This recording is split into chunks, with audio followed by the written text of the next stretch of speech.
أنا ميلان. خلينا نترك حاضرنا شوي ونرجع للماضي.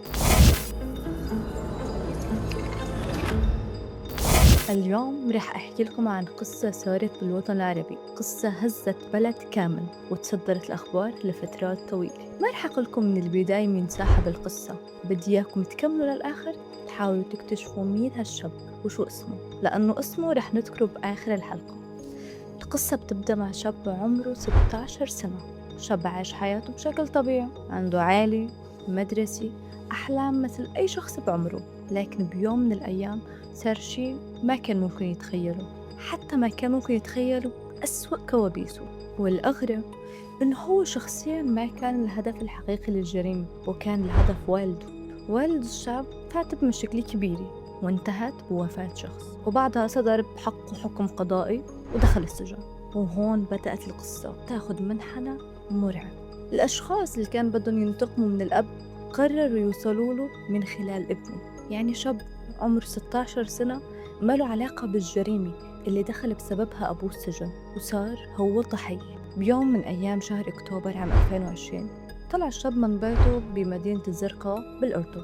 كانت طلعة عادية جدا، لكن بعد فترة قصيرة اقترب منه عدد من الأشخاص وتم اختطافه واقتياده بالقوة. تخيلوا المشهد، شاب وعمره 16 سنة فجأة يلاقي حاله بين مجموعة أشخاص ما بيعرف مين عم ياخده ولا شو بدهم منه. اقتادوه إلى مكان بعيد عن أعين الناس، وهنيك بدأ الاعتداء. الجريمة كانت بهدف الانتقام من والده، لكنها تحولت إلى اعتداء وحشي على الشاب ما كان له ذنب بالموضوع أصلاً. تعرض للضرب، للتعذيب، لإصابات بالغة، وانتهت بالاعتداء ببتر يديه وإصابته بشكل خطير بإحدى عينيه. والأصعب من هيك إنه المعتدين قاموا بتصوير جزء من الجريمة بعد ما ارتكبوها، وبعدها تركوه مصاب بالشارع. بس هون بدأت معركة تانية، معركة البقاء. تم نقل الشاب إلى المشفى وخضع لعمليات جراحية طويلة ومعقدة، وكان واضح من البداية إنه حياته بعد هاليوم ما رح تكون مثل قبل أبداً. لازم يتعلم كيف يعيش من جديد، كيف يتحرك، كيف يدرس، وكيف يتعامل مع فقد جزء أساسي من جسمه وبصر أحد عينيه.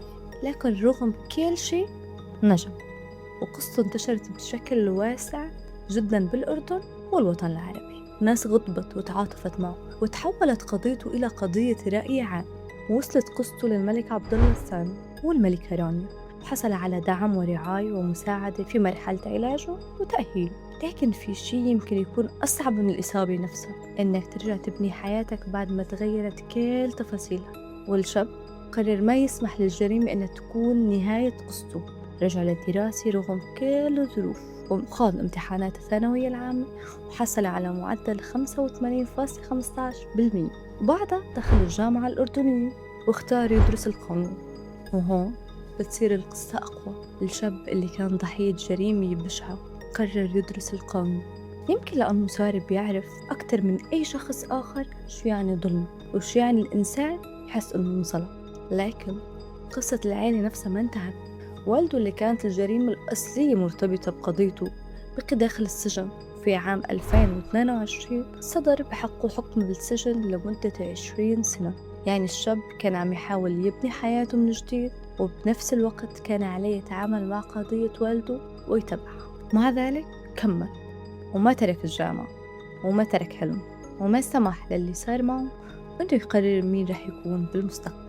ومرت السنوات، والشاب اللي كان الوطن العربي كله عم يشوف صوره هو على سرير المشفى صار طالب جامعة، وبعدها صار خريج.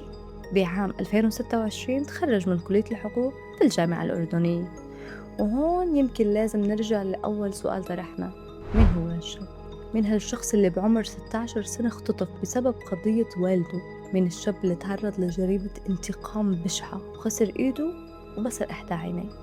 مين هو اللي كان ممكن يقضي بقية حياته وهو يعتبر نفسه ضحية، لكن قرر يكمل دراسته ويدرس القانون؟ اسمه صالح حمدان، والعالم العربي عرفه باسم فتى الزرقاء. لكن برأيي أهم شي بقصة صالح مو الاسم اللي اشتهر فيه، ولا الجريمة اللي تعرض له، ولا حتى الإصابات اللي بقيت معه. الأهم إنه بعد كل اللي صار ما سمح للمجرمين ياخدوا منه مستقبله. هم قدروا يغيروا حياته، لكن ما قدروا يقرروا نهايته. وهون ممكن تكون أقوى رسالة بقصته.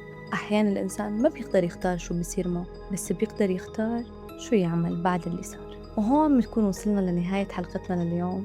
لا تنسوا تعملنا لايك ومشاركة وسبسكرايب وتابعونا على مواقع التواصل الاجتماعي. باي.